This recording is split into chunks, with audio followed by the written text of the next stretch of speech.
Olá, boa tarde a todos, boa tarde a todas. É um grande prazer para mim iniciar mais um encontro do nosso ciclo internacional de seminários sobre literatura greco-latina, do Império Romano ao Renascimento.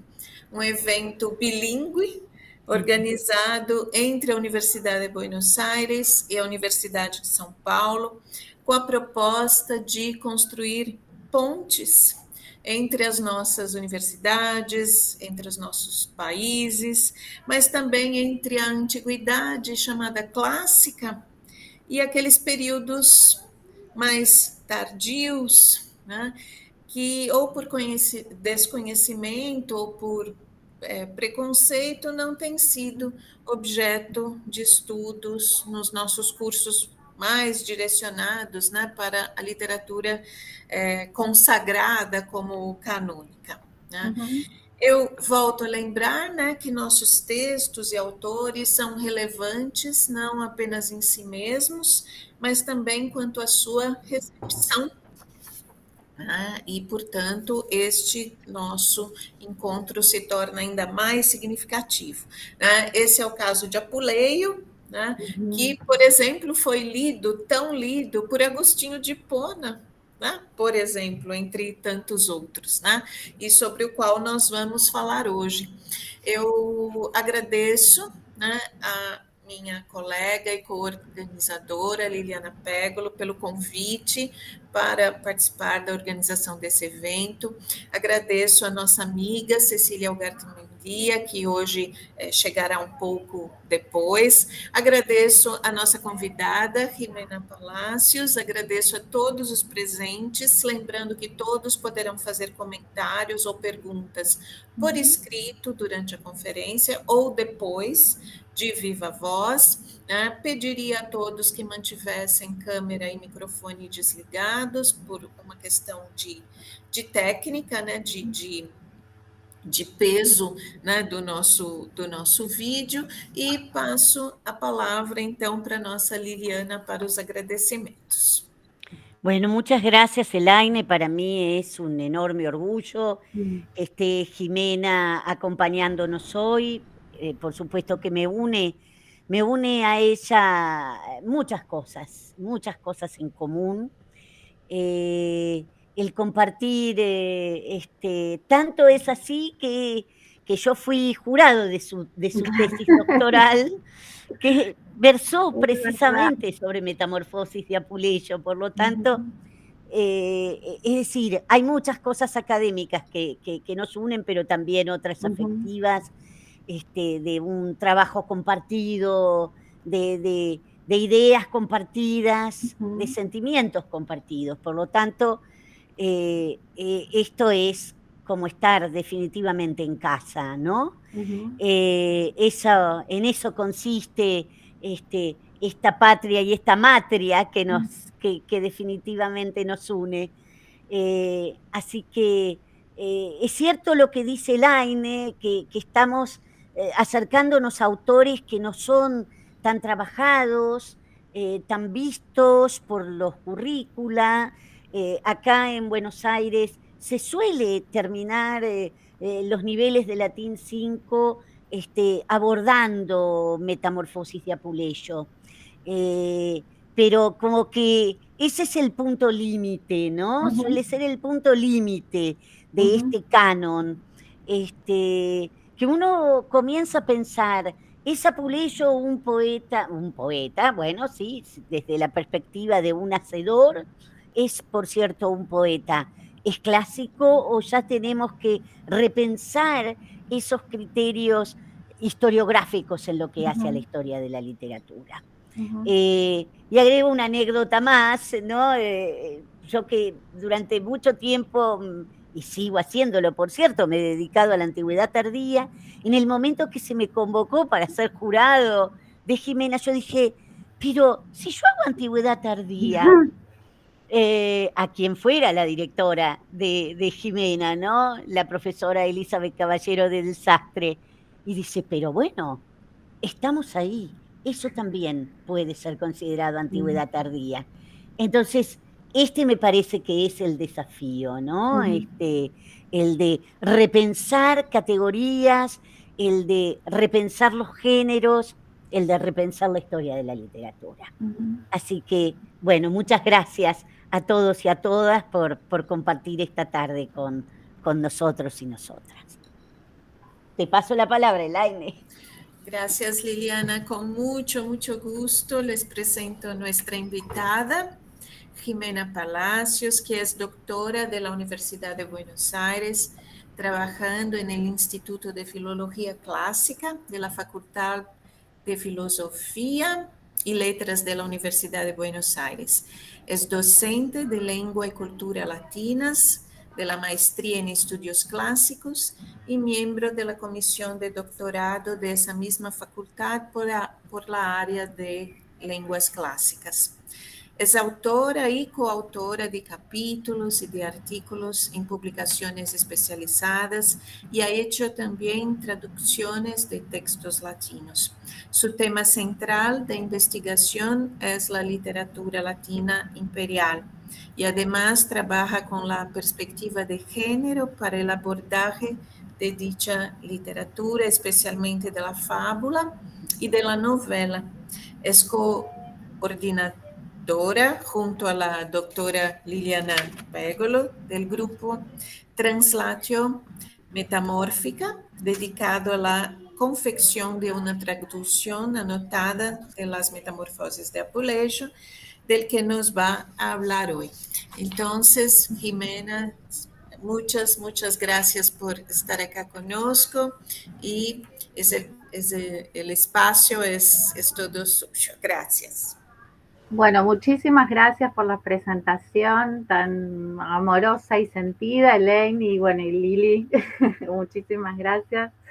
Eh, por cierto que nos unen mucho camino recorrido y tenemos mucho más por recorrer. Bueno, y bueno, celebrar también la continuidad de estos seminarios, agradecerles por la invitación a participar de este ciclo que ubica la literatura imperial como inicio de un recorrido de lecturas muy, muy provechosos, trabajados por destacados y destacadas colegas. Esta literatura imperial, que como decían Elaine y Liliana, ha sido durante mucho tiempo desdeñada, ¿no? Por una filología de sesgo decimonónica, ¿no? Que la colocaba en un periodo decadente de una edad de plata, ¿no es cierto? Y quiero destacar también el espacio que en este marco se le da a una obra como Metamorfosis de Apuleyo, que sea quizás una de las obras que mejor demuestre la originalidad y calidad intelectual y literaria de la producción de este periodo.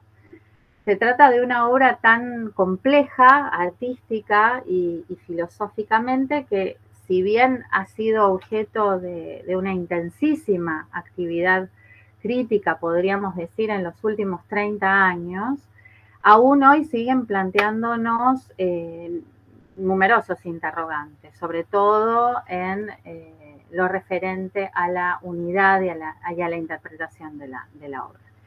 No pretendo, voy a compartir entonces, ahí empiezo con la presentación, ¿se ve bien? ¿Lo ven bien?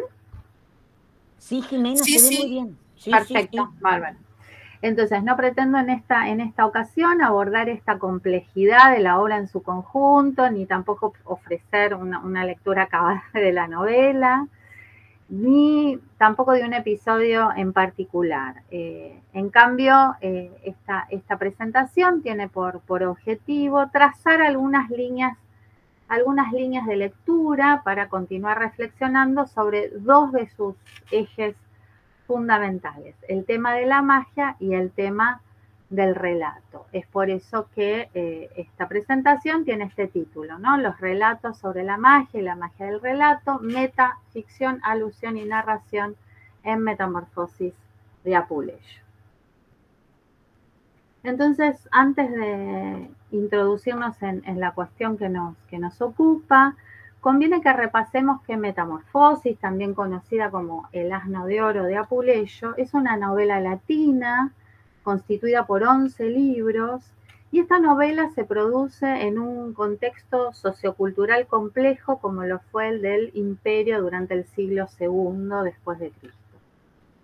El multiculturalismo es una matriz, diríamos, de la producción de la novela, porque fíjense ustedes que este relato se basa en un modelo griego, pero está escrito en latín, y narra las aventuras de un personaje griego, pero de nombre latino, Lucius, que metamorfoseado en asno por las artes mágicas, viaja por Grecia y tras ser devuelto a la forma humana por intermediación de una diosa egipcia, Isis, termina en Roma como sacerdote de un culto de origen egipcio. Y en este proceso de iniciación conoce a un sacerdote de nombre persa. A lo que debemos añadir el dato no menor de que su autor es norafricano, oriundo de Madaura, de la provincia romana del África Proconsularis. En el corpus que nos ha llegado bajo su nombre vamos a encontrar una gran variedad de géneros y de temáticas. Obras tales como Apologia o Procès de Maya Liber, es el único discurso forense conservado de toda la latinidad imperial. Flórida, una colección de 23 fragmentos de discursos de tipo epidíctico y de contenido diverso. También tratados de carácter filosófico, de tradición platónica, el de Sócrates, el de Platón de Teius Dogmate, el de Mundo. Y me parece relevante ubicar la novela en el contexto de la propia producción de Apuleyo, porque mi clave de lectura para esta obra se aparta en cierta medida de una línea de los estudios que podemos identificar como antiguo narrativista, que son aquellos estudios que buscan reunir a Metamorfosis con otras obras antiguas de distintos períodos en virtud de su sola condición de prosa ficcionales. Privilegio yo, en cambio, el estudio de Metamorfosis en relación con la totalidad del corpus del autor y con sus contextos de producción, digamos, tanto África cuanto el ambiente de los literati pertenecientes a la Roma antonina, como pueden ser Aulogelio, Frontón, y por supuesto, sus posibles conexiones con la segunda sofística griega. Entonces, determinado este marco de trabajo, vamos entonces a nuestro tema de hoy, la magia y el relato. Estos dos asuntos aparecen ya vinculados desde las primeras líneas del prólogo de la obra. Y aquí quiero aclarar que todas las traducciones del texto que voy a leer en esta oportunidad son las que estamos produciendo con el grupo que coordinamos con la doctora Pedro. Bueno, entonces aquí tenemos las primeras líneas del prólogo. Voy a leer la traducción. Dice: pero permite que yo hilvane para ti un conjunto de variadas historias en este estilo de conversación milesia, y que acaricie tus benévolos oídos con un susurro encantador, solo si no desdeñaras observar con atención el papiro egipcio escrito con la agudeza expresiva de la caña del Nilo, para que mires con ojos maravillados los aspectos y los espíritus de los hombres convertidos en otras apariencias y devueltos a su forma original por una mutua conexión. Comienzo. ¿Quién es él? Huitzilopochtli. Bueno, detengámonos en primer lugar en la referencia a la fábula milesia, ¿sí? Un elusivo género en prosa del cual poco se conoce y que se distinguía por su contenido erótico, hasta pornográfico, y habría servido como modelo para numerosas historias y personajes, no solo de la novela de Apuleyo, sino también del Satiricón de Petronio, por ejemplo, la historia de la matrona de Éfeso, ¿no?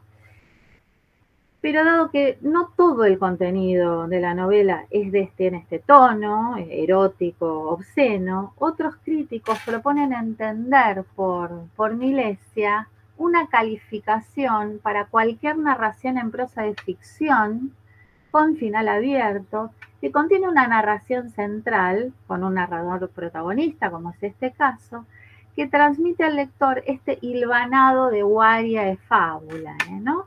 Las suyas, las de sus compañeros, la de los protagonistas de las historias que escucho que le cuentan. Para Keulen, por ejemplo, este crítico considera que cuando se habla de Milesia, se habla de narrativa ficcional sin más, ¿sí? Entonces vemos ya cómo desde las primeras líneas del prólogo, el relato y su condición de ficción se encuentran ya tematizados, ¿no? Y enfatizados, ¿no? Además, este procedimiento narrativo que da estructura a la novela produce que durante los primeros 10 libros los personajes participen de actos de narrar. ¿Qué quiero decir con esto? Que la narración es para los personajes una acción más, ¿sí? Se escenifican situaciones de narración en las que unos personajes van a ser entonces subnarradores, otros actuarán como narratarios y en las que entre todos se evalúa el valor de verdad de estas historias que se cuentan, ¿no? Entonces, el resultado es un amplio despliegue de puntos de vista que pone a prueba los sistemas de interpretación de los lectores o de los receptores y narratarios, no solo intradiegéticos, sino también extradiegéticos. Estas observaciones pertenecen a Winkler, que ha escrito uno de los trabajos más importantes, insoslayable, para los estudios apuleyanos, ¿no? Que es este Autor and Actor de 1985, ¿no? Y cuya lectura recomiendo fuertemente. Un ejemplo muy claro de estas escenas de narración en donde se pone en discusión el valor de verdad de las fábulas es la primera de las fábulas intercaladas, que es la fábula de Aristomenes, que está justamente a continuación del prólogo, ¿no? Es un relato que se va a enmarcar en una suerte justamente de discusión programática acerca de este asunto, ¿no? Del valor de verdad de las fábulas, de estas fábulas vinculadas al horror y a la hechicería, ¿no? Entre 3 interlocutores, uno de ellos es Lucio, ¿no? Entonces Winkler va a definir a Metamorfosis como una narración sobre las narraciones. ¿Por qué decimos solamente durante los primeros 10 libros, ¿no? Vamos a encontrar estas escenas de narración? Porque en el libro 11, que es Innovación de Apuleyo, respecto de estos presuntos modelos griegos que ya mencionamos, es el libro de Isis. Este libro, el último libro, no presenta relatos enmarcados. Aprovecho para recordar que la discrepancia entre los primeros 10 libros, entre ese tono humorístico, obsceno, ¿no? Y el carácter aretalógico de este último libro, plantea justamente estos problemas a la crítica para la interpretación de la novela en su conjunto. Además, a lo largo de los primeros 10 libros no hay indicio alguno que anticipe el final si bien se trata de una narración retrospectiva, no hay indicios que anticipen este particular final, ¿no? Entonces, para el lector que lee por primera vez la aparición de Isis y el carácter del libro 11 resulta sorprendente, ¿no? Entonces decimos que plantea problemas a la crítica, que se ha debatido entre definir la novela como seria, o como cómica, o como seriocómica, incluso este desajuste entre los primeros 10 libros, es un supuesto desajuste, Winkler lo va a explicar muy bien, pero entre los primeros 10 libros y el último de los libros, ha sido también adjudicado la impericia, ¿no? Impericia del autor. La crítica se va a preguntar también sobre la intención misticista, religiosa, filosófica. Bueno, la solución que encuentra Winkler para todas estas interpretaciones conflictivas entre sí es proponer a la novela como una novela con final abierto, ¿no? Como un relato aporético. Lo cual va a traer también va a ser motivo de discusión también, ¿no? Para la crítica.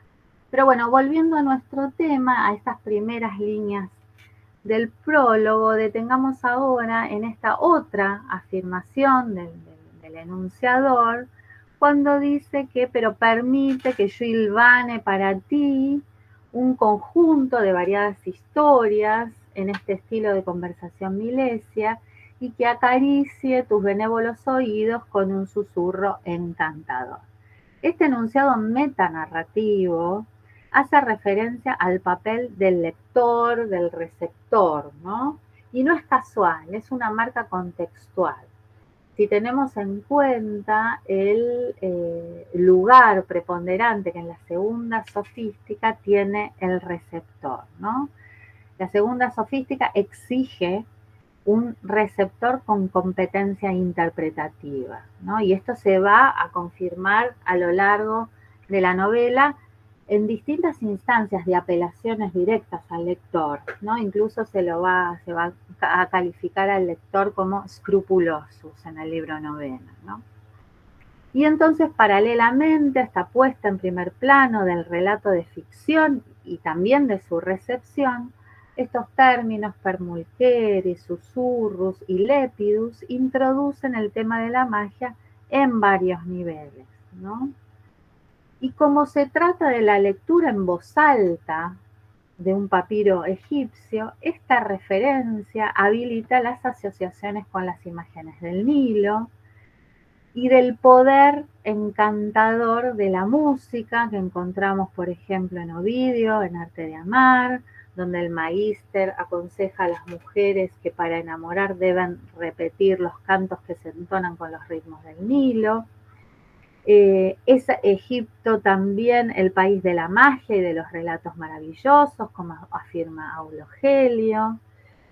Entonces, esta declaración del prólogo no solo anticipa que el tema de la hechicería va a ser central para la trama principal y para las fábulas intercaladas, sino que también se inicia aquí un proceso metafórico que va a presentar como análogos los efectos del relato milesio, es decir, de este relato ficcional, ¿no? Estos efectos en el auditorio y los efectos de los encantamientos, ¿sí? Bueno, entonces, para dar rápidamente una idea de la caracterización de las hechiceras y de la hechicería en la novela, elegí este pasaje de la fábula intercalada de Telifrón, una fábula que podemos encontrar en el libro 2, que se extiende entre los capítulos 21 a 30. Telifrón es un personaje que viaja, no casualmente, desde Mileto a Laricia, que es una ciudad de Tesalia,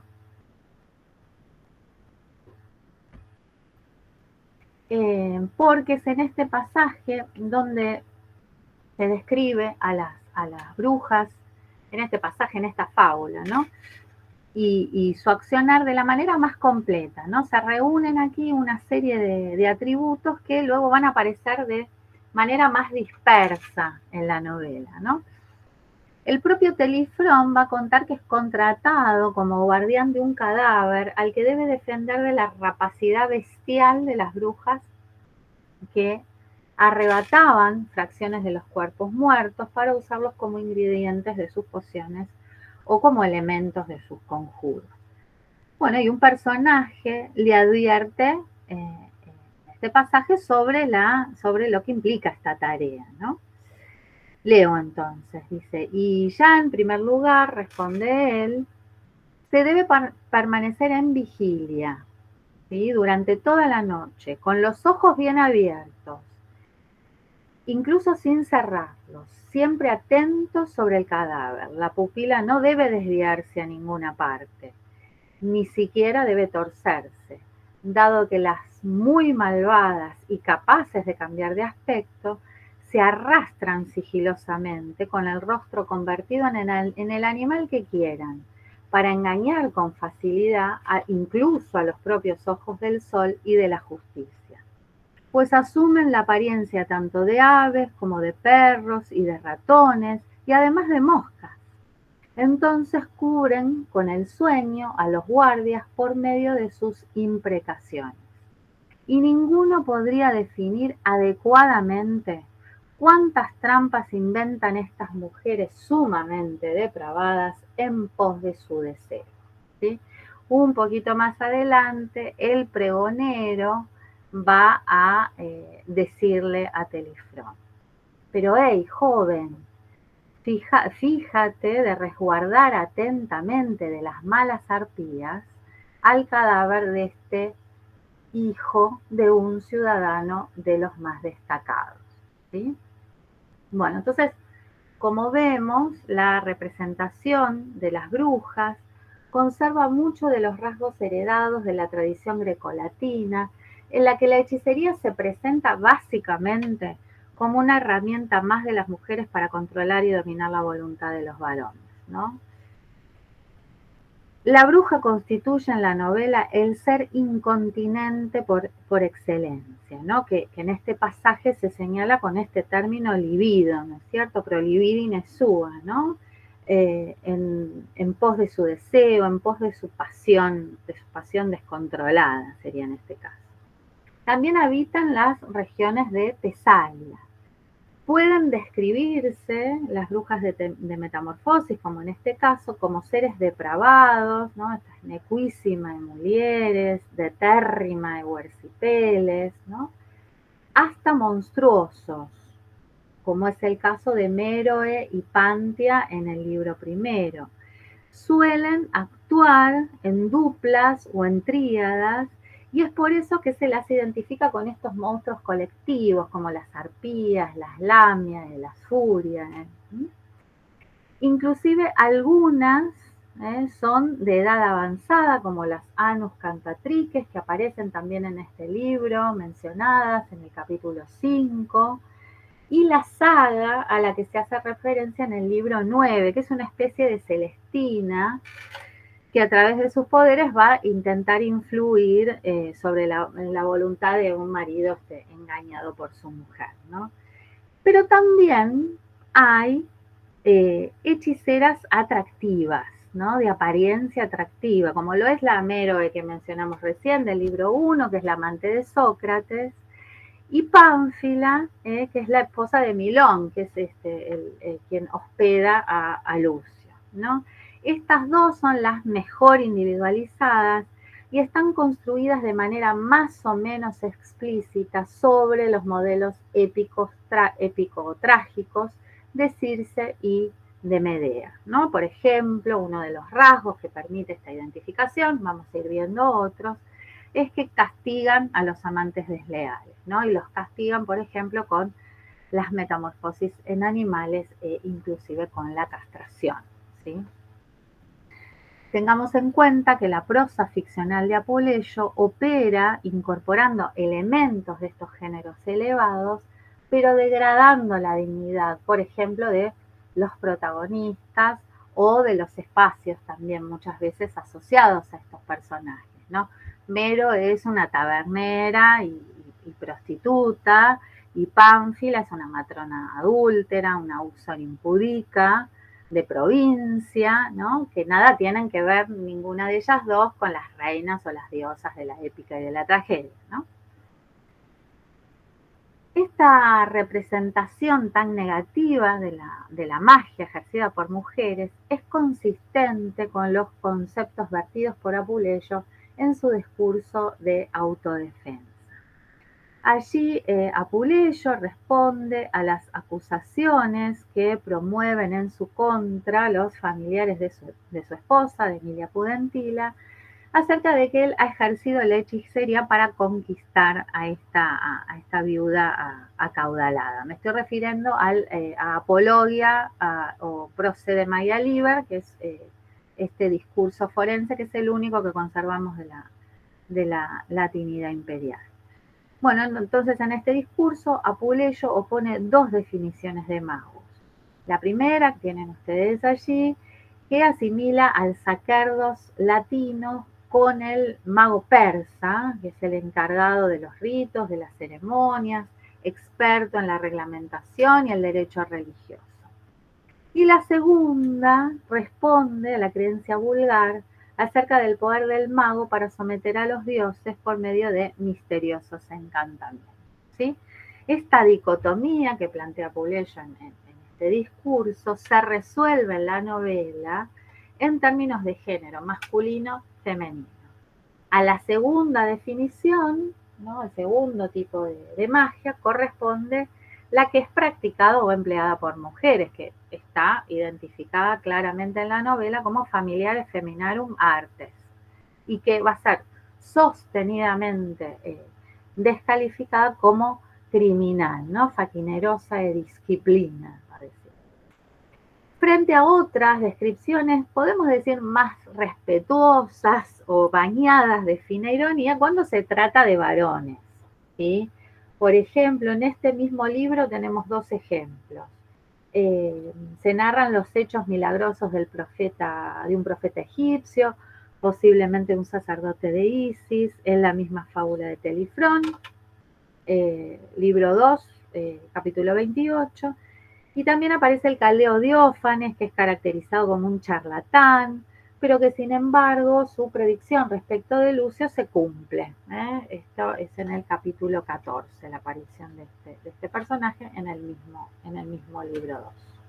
Bueno, ¿vamos bien? ¿Vamos bien? ¿Se escucha bien? Perfecto, Jimena, sí, sí. Bárbaro. Bueno, seguimos entonces. Ahí está.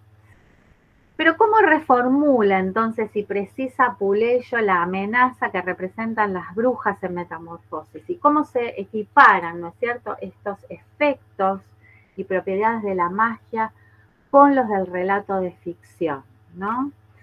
Bueno, en esta diapositiva, además del texto, de las advertencias sobre el accionar de las brujas y de las palabras del pregonero, que ya vimos en la diapositiva anterior, citamos también la respuesta de Telifrón al pregonero cuando se ofrece como custodio, ¿no?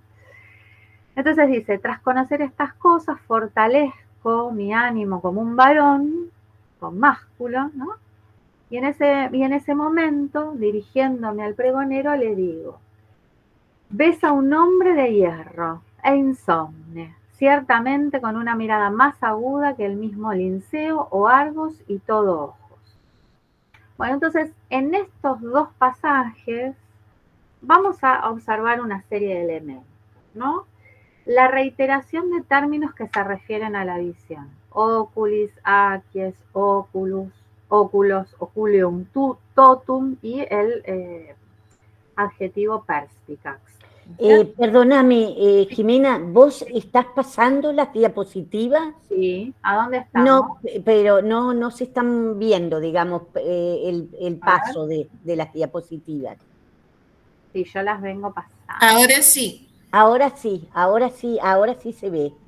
A ver, entonces vamos a ponerla más grande. ¿Esta la vieron? ¿Cuáles vieron? No vimos ninguna. Ay, no puedo creerlo. Yo las estaba paseando. Bueno, esta era la primera. Acá me refería a Metamorfosis. Sí. Acá a esta matriz multicultural de Metamorfosis. Tienen aquí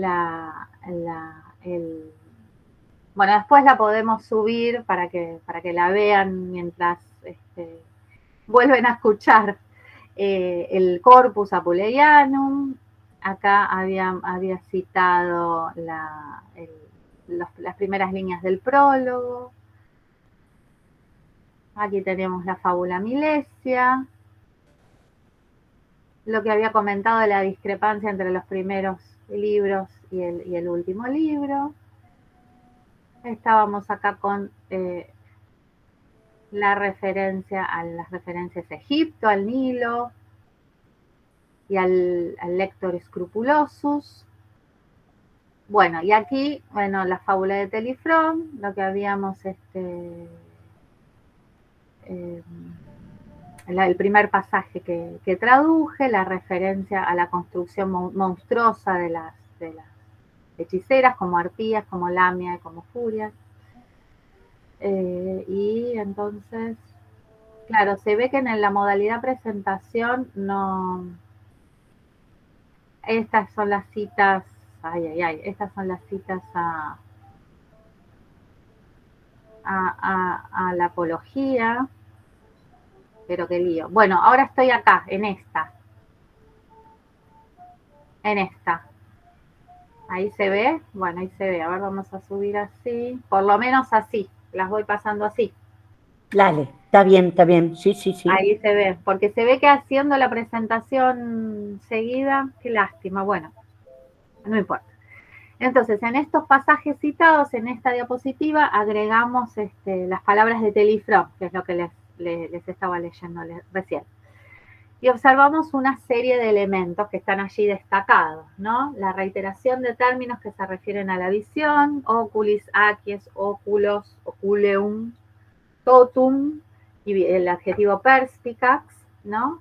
Las alusiones mitológicas a las figuras que se vinculan con la capacidad visual, ¿sí? O con la ceguera, ya vamos a ver, que son las arpías, ahora vamos a ver por qué, Linceo y este monstruo Argos, ¿no?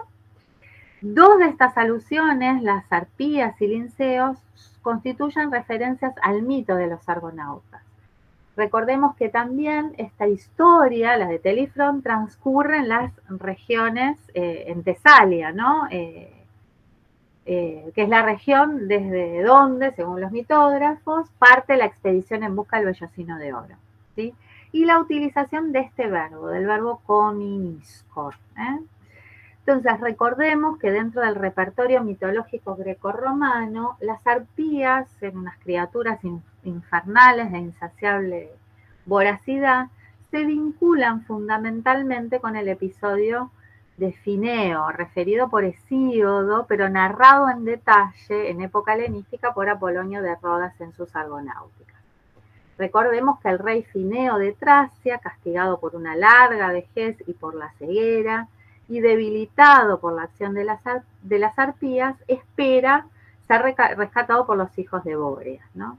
Entonces vemos cómo nuevamente el texto recupera la matriz épica, pero para degradarla, ¿no?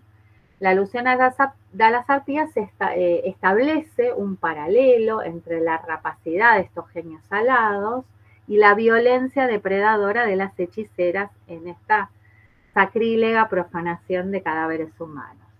Pero además, si tomamos en cuenta que la relación predominante de las arpías con Fineo formaba parte de la enciclopedia de este lector previsto, competente de la segunda sofística, es claro también que el problema de la ceguera de este personaje se recupera aquí con especial énfasis, ¿no? Frente a la amenaza de los monstruos en el caso de Fineo y de las brujas en el caso de Telifrón.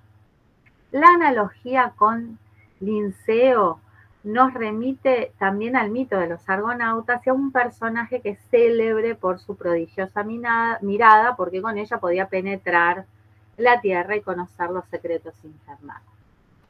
Además, Telifrón se compara también con Argos, ¿sí? Un monstruo al que la celosa Juno encargó la custodia de Io, que era su rival, más conocido como Panoptes, todo ojos, tal como lo describe Ovidio. Dice Ovidio en Metamorfosis, tenía la cabeza guarnecida de 100 ojos, de ellos descansaban 2 por turno, los demás vigilaban y permanecían de guardia, ¿no? Entonces, el ataque de las operaciones mágicas exige efectivamente un custos, un guardián, que cumpla con todos estos requisitos relativos a la visión y a la resistencia al sueño.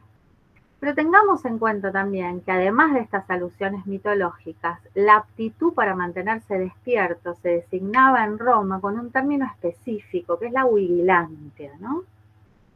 Allí aparece vigilandum est, ¿no? En nuestro pasaje. Este vigilantia, este sustantivo, al igual que tutela, pertenece al ámbito militar y ambos describen la actividad de los centinelas. Pero a diferencia de la tutela, la vigilantia define también una cualidad crucial del hombre político, en tanto supone la capacidad de velar por el bien de la comunidad cívica, ¿no? Entonces, como podemos observar, las capacidades de discernimiento y de resistencia al sueño contribuyen en el texto de Apuleyo a través de una poderosa simbología que está tomada no solamente de la épica y de la tragedia, sino también del discurso político y quizá también hasta del discurso historiográfico, con la construcción de la masculinidad, fíjense, ese verbo, con másculo, y también el término, dice, vides hominem, ¿no? Homo, aparece ahí en primer destacado, ¿no? Pero toma, ¿no es cierto?, todos estos elementos de estos géneros elevados y de la solemnidad del discurso político, incluso del discurso historiográfico, pero va a estar rebajado nuevamente, degradado por el estatus social de este personaje novelesco que es Telifrón. Entonces pasamos así, ahí está. Pero ahora bien, las referencias al mito de los argonautas no son casuales, sino que, como veremos, y esta es mi hipótesis y mi propuesta de parte de mi propuesta de lectura, lo que buscan es recuperar el modelo épico trágico de Medea, ¿no? Entonces, a estas referencias que aparecen al mito de los argonautas, y que ya hemos visto en el libro segundo, se suma en el libro primero la comparación explícita de Méroe, de la bruja Méroe, con Medea. Y recordemos también que Medea adormece al dragón, ¿no?, que custodia el vellocino de oro. Entonces tampoco resulta casual que las cualidades exigidas al guardián sean semejantes a la de los dragones, ¿no? Los dragones son tradicionalmente considerados insomnes y por ello cumplen la función de estos, son guardianes muy eficientes, ¿no?, de tesoros, de doncellas. Y el propio texto de Metamorfosis se inscribe en esta tradición. Fíjense que en el libro sexto describe, ¿no?, unos salvajes dragones con ojos favorables a una guardia insomne y pupilas que montan guardia para siempre ver. Muy bien, y por último, además de todo esto, es mi hipótesis que Medea es evocada como el modelo de la hechicera porque es capaz de crear fenómenos verosímiles, ¿sí?, los cuales van a desafiar la percepción del varón, ¿no? Y esto se verifica en un pasaje de Higinio, que es también un autor presuntamente imperial, en el que se atribuye a esta maga, a Medea, dicho poder de creación de fenómenos verosímiles a propósito del engaño perpetrado contra Alceste, la hija mayor de Pelias, ¿no? Dice así: Medea, para ponerla completamente a su favor, lanzó sobre ella una niebla oscura y por medio de pócimas realizó muchas maravillas, las cuales parecía que eran semejantes a la verdad. Y lanzó un carnero viejo a un caldero de agua que hervía, de donde se vio que saltaba un ternero hermosísimo, ¿no?, para convencerla luego de hacerle ese proceso de rejuvenecimiento, ¿no?, al padre, a Pelias.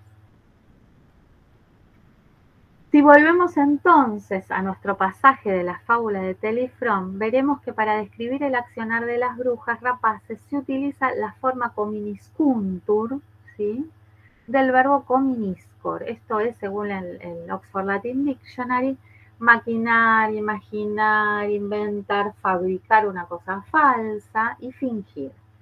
Barrón también nos ofrece en su de lengua latina una definición del vocablo que dice, de aquí se dice Kominsky a partir de con y mente, cuando se conforman en la mente cosas que no existen.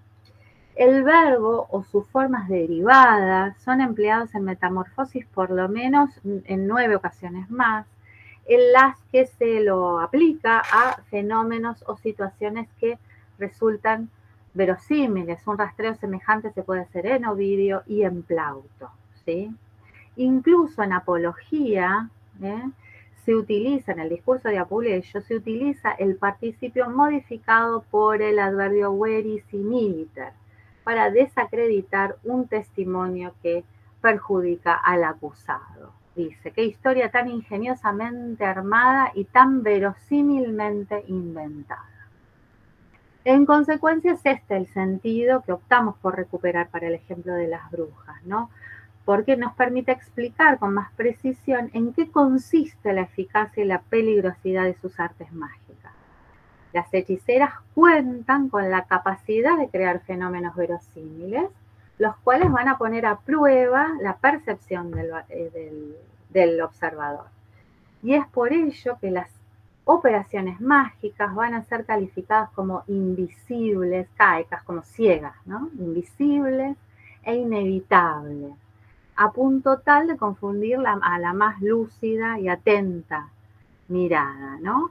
Y es por esto también que las cualidades del guardián deben ser, por tanto, eminentemente masculinas, ¿no? Entonces ese ataque a la mirada masculina, a su capacidad de discernimiento, constituyen también una figuración de una castración simbólica. Por tanto, paso aquí entonces, inferimos que la plausibilidad o apariencia de verdad es reconocida en la novela como una propiedad de los fenómenos mágicos.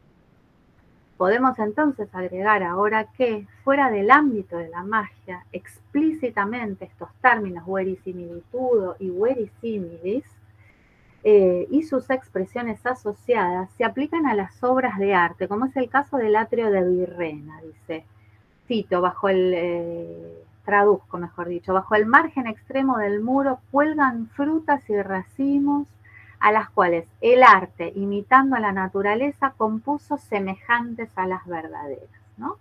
Entonces se aplica a las artes plásticas, pero también se va a aplicar a las narraciones, se va a predicar de las narraciones. Traduzco el primero de los ejemplos nada más, que corresponde a la fábula intercalada de Aristómenes, que dice, ¿a quién parecerá verosímil lo que digo, lo que cuento, ¿no? Aunque revele cosas verdaderas?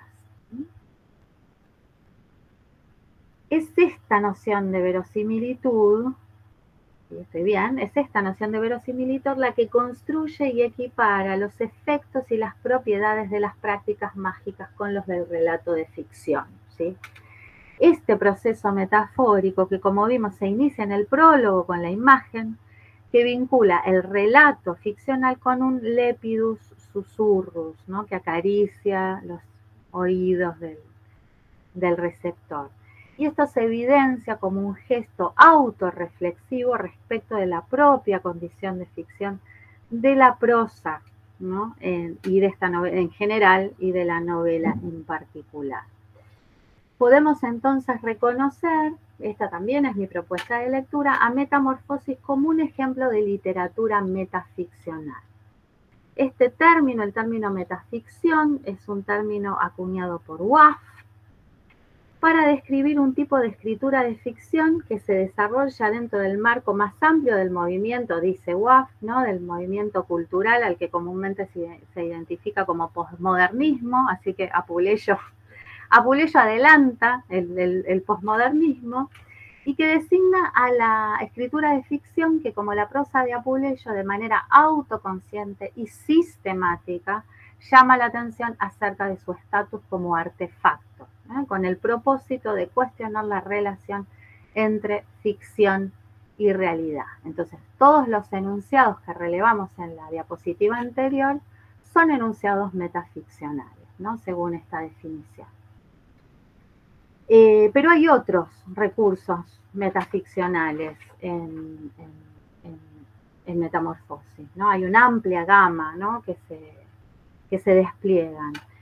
Sobre todo aquellos recursos que cuestionan fundamentalmente los marcos de referencia en la construcción de la realidad y la ficción. Por ejemplo, ya lo mencionamos al comienzo, la representación del acto de narrar, ¿no? Estas escenas que involucran no solo el producto, el relato enmarcado, sino la representación de sus participantes, el comentario acerca de lo narrado y la recepción. Otro recurso es la deshumanización de algunos personajes, porque que muchas veces no tienen nombre y que son representados como un tipo. Esto sucede con la nohuerca, con la madrastra, ¿no? De la que se dice que es un paradigma único de la maldad propia de las madrastras, ¿no? Un ejemplar. Por ejemplo, los personajes llevan nombres parlantes, como es el caso de Carite, ¿no?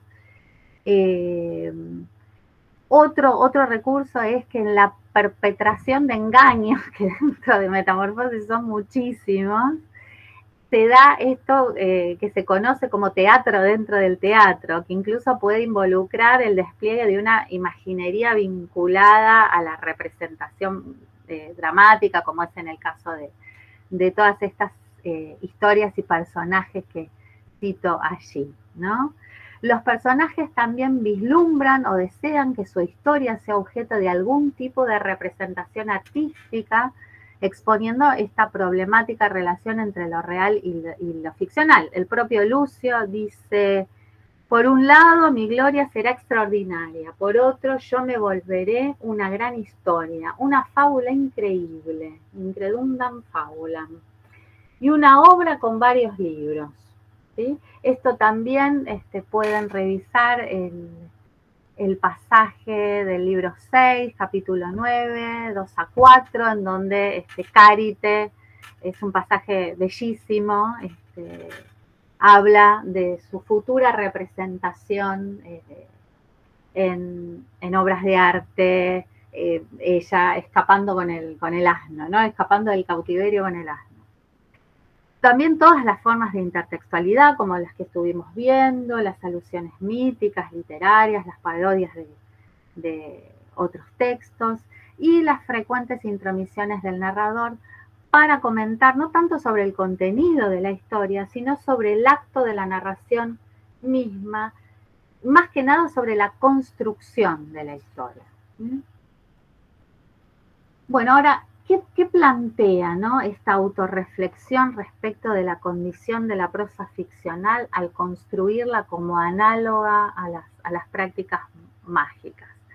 Plantea sus efectos perniciosos, ¿no? Las prácticas mágicas de las brujas, que son de las brujas, ¿no? No a otras prácticas mágicas, a esas. Plantea entonces sus efectos perniciosos, ¿no?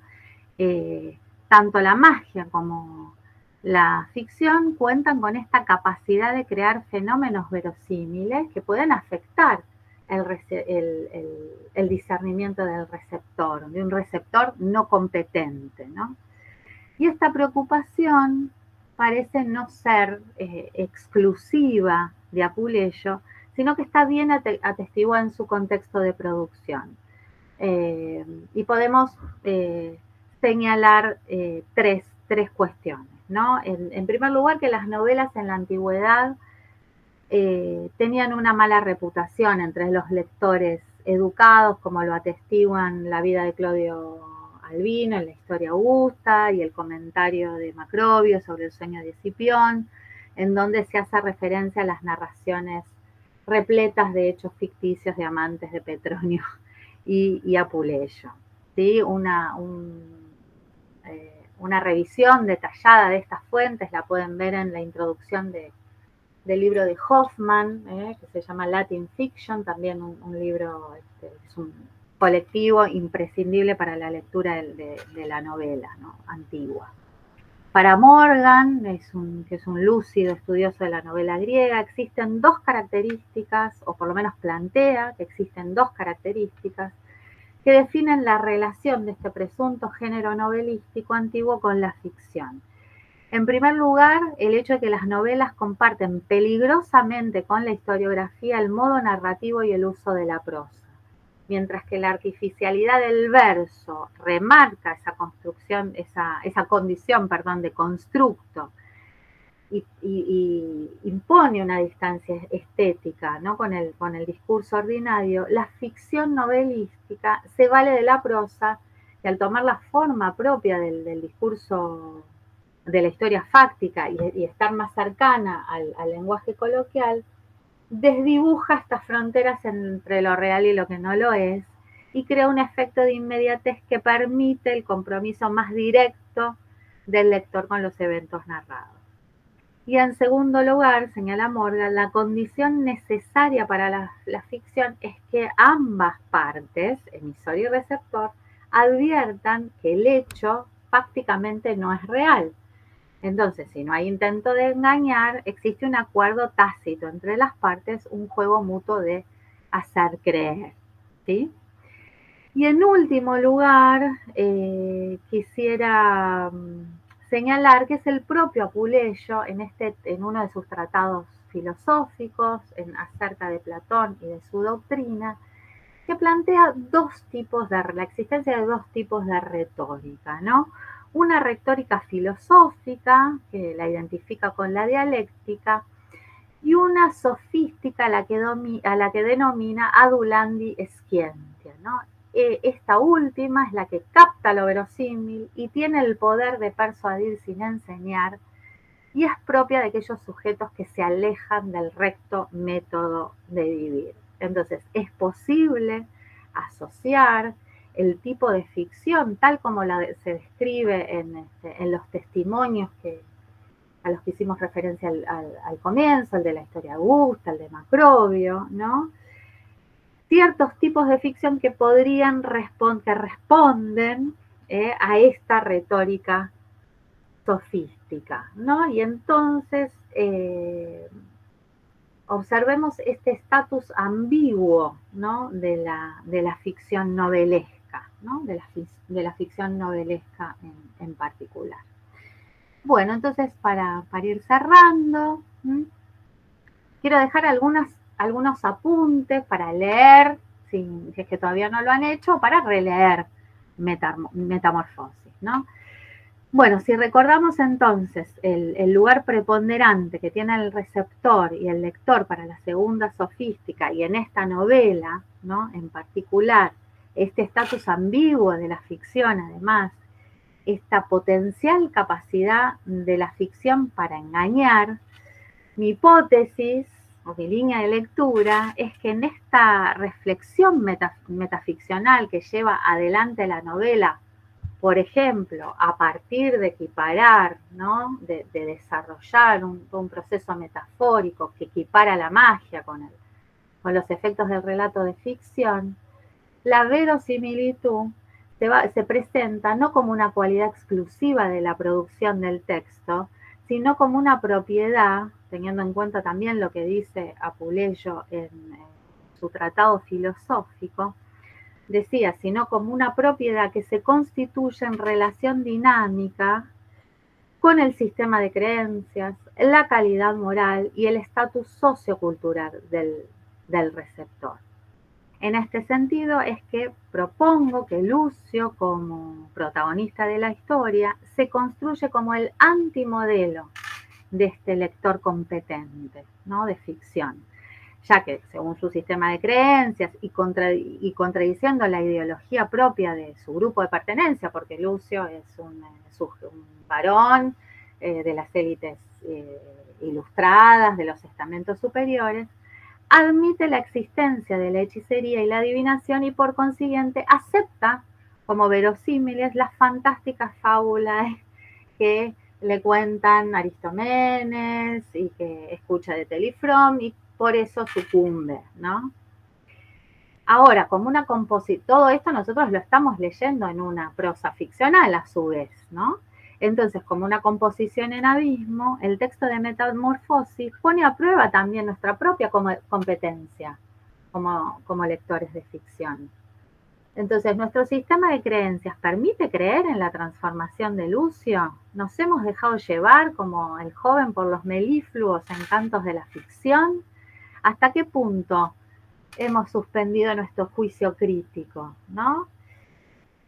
En mi opinión, la novela del Madaurense es un relato ficcional y fíjense ustedes que se declara en el prólogo como mero entretenimiento y termina sin que lo sospechemos, por lo menos en la primera lectura, como dice Winkler, respondiendo a intereses religiosos en el último libro, ¿no?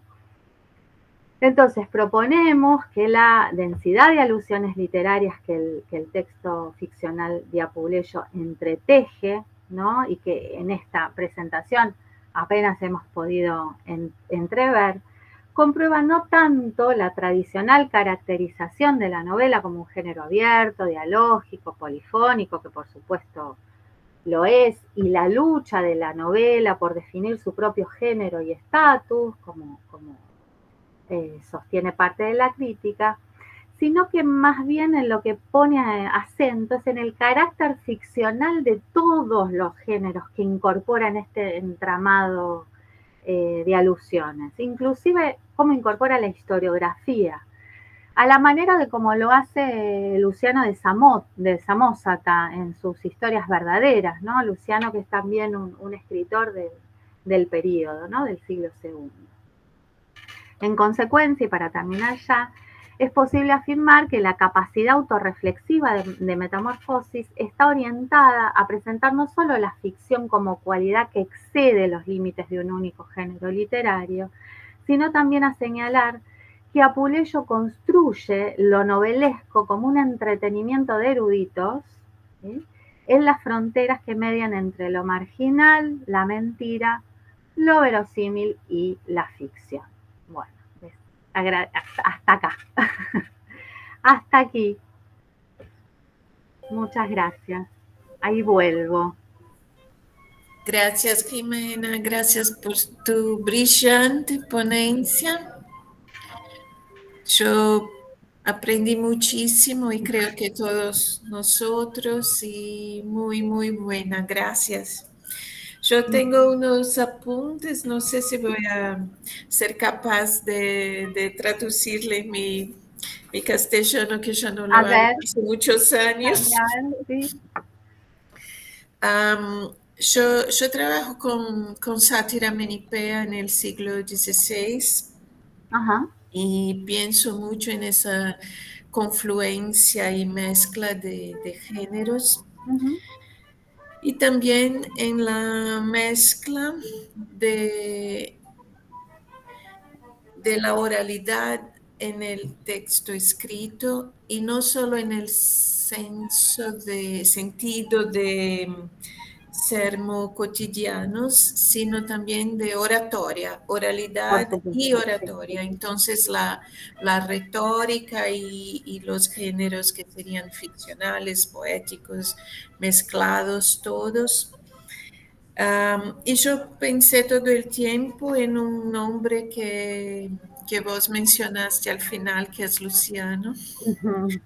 y pensaba que es frecuente que en la sátira menipea el autor trate de establecer una complicidad con el lector, que debe ser capaz de se dar cuenta de que es una sátira menipea, que juega según las reglas de la sátira, que no se debe tomar en serio lo que está escrito. Y entonces quisiera preguntarte si y en qué medida se puede hablar de sátira menipea también en Apuleyo, y si ese lector escrupuloso Scrupuloso. sería entonces el que tiene la llave de interpretación típica de esa literatura seriocómica. Claro. Algo por ahí, sí. Si hay algo que comentar. Gracias. No, por supuesto que la sátira es uno de los componentes fundamentales de la novela. Por ejemplo, la figura de Lucio, ¿no? Todo esto basado en la lectura de Winkler, que es algo que no desarrollé demasiado, pero es este desdoblamiento del personaje, ¿no? De Lucio entre el actor, el personaje, y la voz narrativa, que permite ese juego, ¿no? Entonces, que habilita la mirada satírica sobre el personaje. Si bien el relato es en primera persona, hay momentos de desdoblamiento en donde se puede ver que el narrador no está narrando, ni describiendo, ni criticando desde lo que ve el personaje, sino desde el autor, en una posición autorial, digamos. Y es ahí donde aparece esa mirada satírica, incluso sobre el propio protagonista, sobre sí mismo, ¿no? Hay una lente satírica que da forma a Metamorfosis, ¿no es cierto? A todos los personajes, el personaje del intelectual, los estereotipos femeninos son de tradición cómico-satírica, todos los estereotipos negativos femeninos, ¿sí? Hay una lente satírica del mundo a través de la cual se representan los hechos narrados, muy al estilo de Luciano de Samosata, ¿sí? Muy al estilo de Luciano. Gracias, Jimena. Tenemos una pregunta Sí. de Sandra Bianchet. Obrigada, Sandra. Boa tarde. Você quer falar ou eu leio a pergunta? ¿Dónde está Sandra? ¿Con Sandra? Oi, Elaine. Oi, Sandra. Você quer Boa falar ou eu leio tarde, a sua buenas pergunta? tardes. Olá. Eu gostaria que você lesse. Meu castelhano está bem desatualizado. Obrigada. Jimena, ¿puedo leer en portugués? Sí, claro. Sí, A Sandra diz que foi excelente sua leitura das Metamorfoses, agradece e pergunta se, na sua perspectiva de análise, há camadas diferentes de tratamento da verossimilhança nas narrativas que se encaixam. Si hay diferentes... Si hay diferentes niveles de cómo se trata la verosimilitud en las narrativas. Como decía al final, con Sandra nos hemos cruzado en muchos congresos. ¿Qué tal, Sandra? Nos hemos cruzado. Olá, Jimena, que tal? Sim, já estivemos juntas. Sim. Prazer ouvi-la. Muito bom. Un gusto verte. Como te decía, no depende tanto de la construcción, como decía al final, como una propiedad del texto, la verosimilitud, sino del intercambio entre narrador y narratario, o sea, entre el narrador y el narratario, del sistema de creencias de narradores y narratarios, de cómo eso se juega en ese intercambio. No sé si respondo a tu pregunta.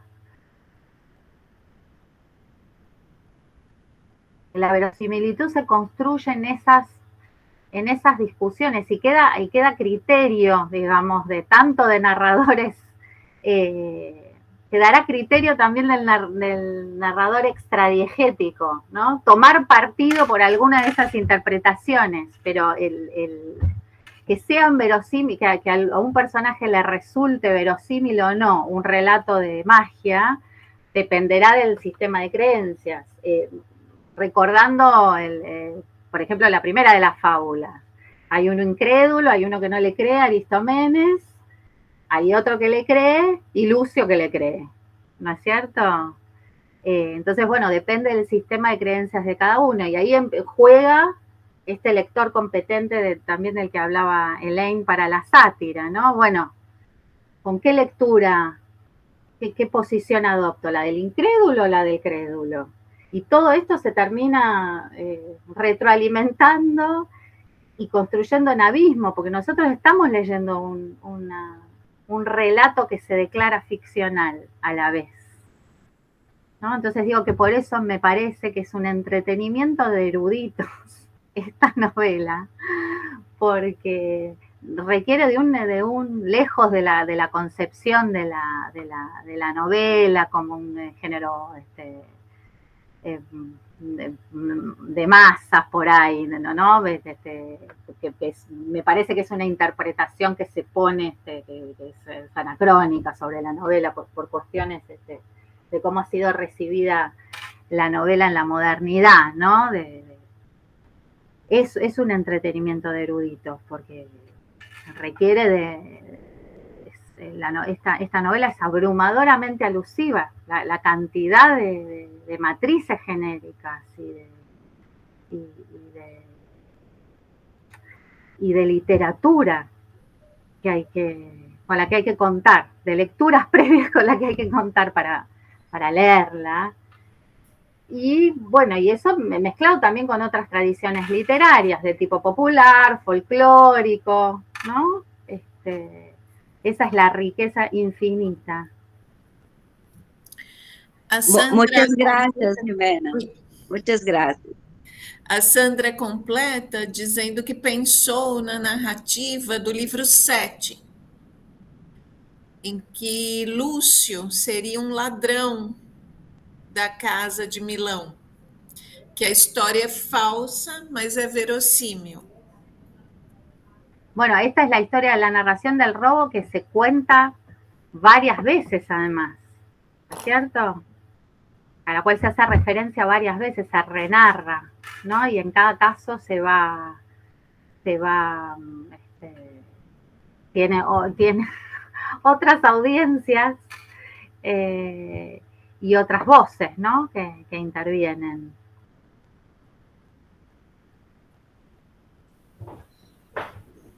¿Algún comentario más? ¿Alguna pregunta?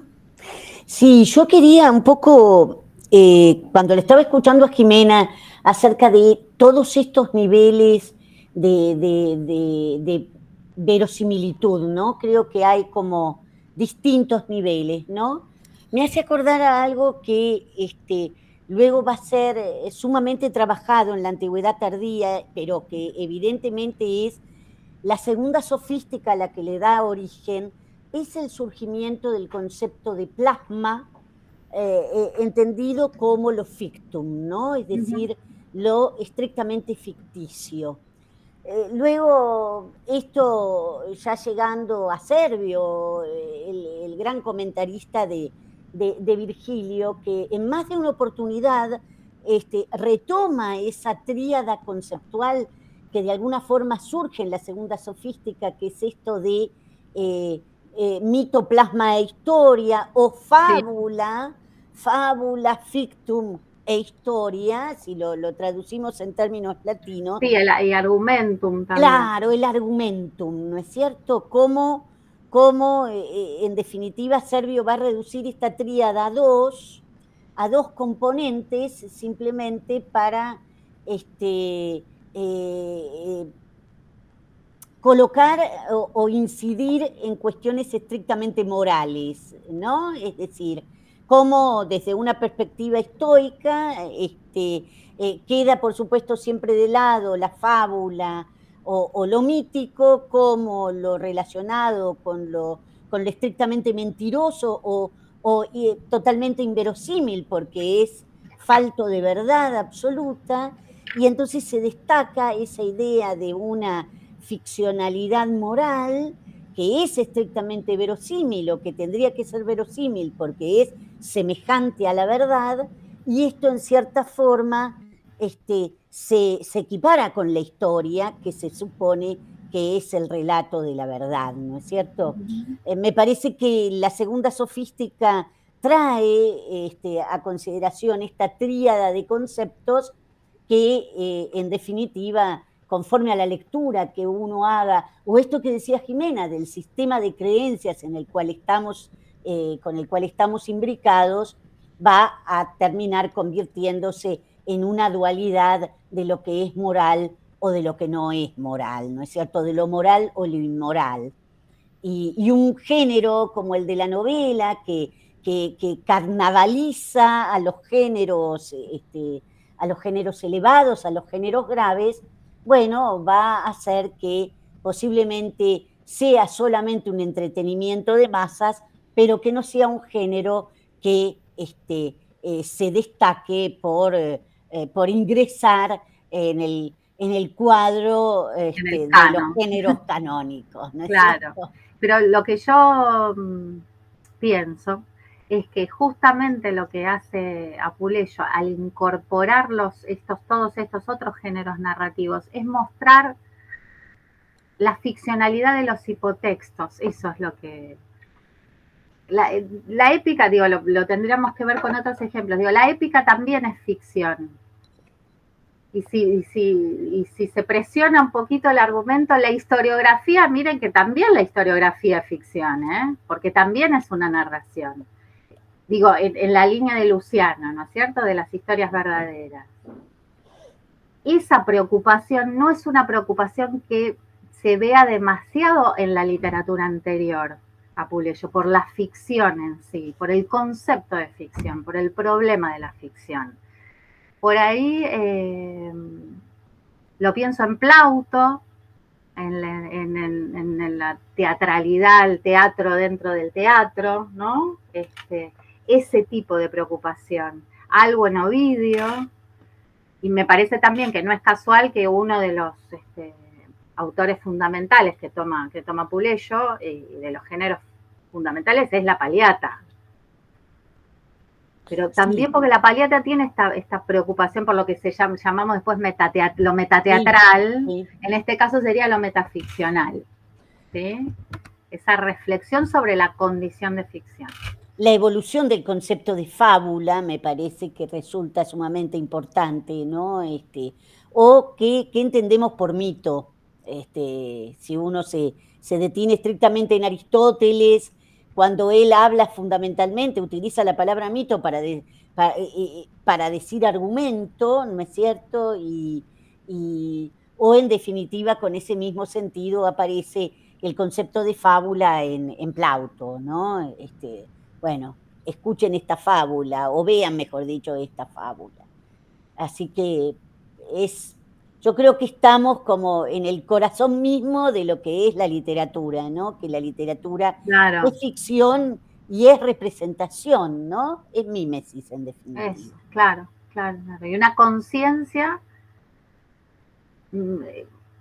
explícita sobre esta cuestión. Totalmente. ¿no? Sobre esta cuestión. Totalmente. Y pensando en el tema de la sátira, el que trabaja el tema de la sátira, no solo en Apuleyo, sino en relación con Aulo Gelio, específicamente por la sátira del intelectual, ¿no? Como hay una autoparodia de la figura del intelectual, como Apuleyo construye en Lucio un alter ego, del cual se ríe, ¿no? Es un Scholasticus del cual se burla en determinados momentos, cuando hace esa separación, ¿no? Cuando se puede apreciar esa separación entre el personaje y el autor, entre el actor y el autor, como va a decir Winkler. Es Keulen trabaja este tema, y la autoparodia del intelectual, ¿no? A partir de, a través de esa mirada satírica. Zimmerman también tiene un trabajo interesante sobre los componentes de la sátira en la novela, que sí, es fundamental y opera en distintos niveles, ¿no? Nivel de contenido, a nivel de procedimientos. Sí. Bueno.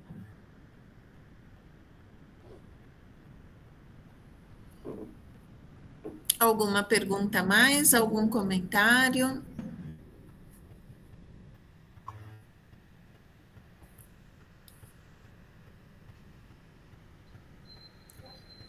Algo mais?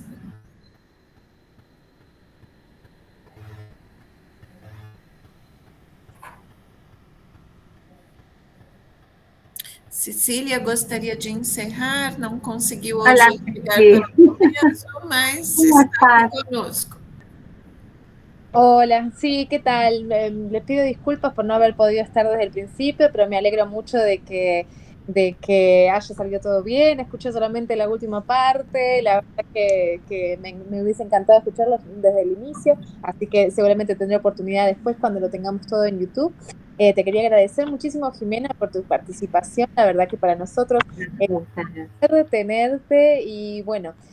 Los invito a todos a seguir participando de nuestro ciclo porque estamos recién en el comienzo, porque tenemos hasta casi fines de julio y les comento que la semana que viene, miércoles a la misma hora, 14:30, estaremos recibiendo a la profesora Talita Giannini Giuliani de la Universidad Federal de São Paulo, que nos va a hablar sobre carreiras literárias Giovanni Boccaccio, leitor do percurso poético de Ovidio. Entonces, un tema súper interesante, la verdad, que tiene que ver con la recepción de Ovidio ya en Boccaccio. Espero que todos puedan acompañarnos. Y por mi parte, gracias Jimena nuevamente, gracias Liliana y Elaine también por el apoyo. Y nos vemos la próxima. Muchísimas gracias. Bueno, muchas gracias a ustedes, un placer. Espero verles, verlos, a Sandra, verte Ceci, verte Elaine, bueno, en ficcionalización. Claro, claro que sí, seguro. Sí, por supuesto que los esperamos a todos y a todas. Nos seguimos viendo virtualmente, pero verles de manera presencial, ¿eh? Sí, no Así estamos tan espero, lejos. graças. Muitas graças. Obrigada a todos, obrigada a todas. Até a próxima quarta. Jimena, muitas graças. Muchas Liliana, gracias a Cecília todos. e a todos. Chao. Hasta luego. Chao, chao. Les puedo mandar, ¿quieren que les mande el PowerPoint? Para, no sé, porque como no se vio al principio, cuando suben el videíto, pueden poner un link y que lo vayan, Sí, gracias. y que lo vayan pasando mientras escuchan. Estuvieron presentes, no hay ningún problema. Dale, buenísimo. Dale, buenísimo. Gracias nuevamente. Muchas gracias, muy amable. Gracias. Chao. Chao, chao. Placer.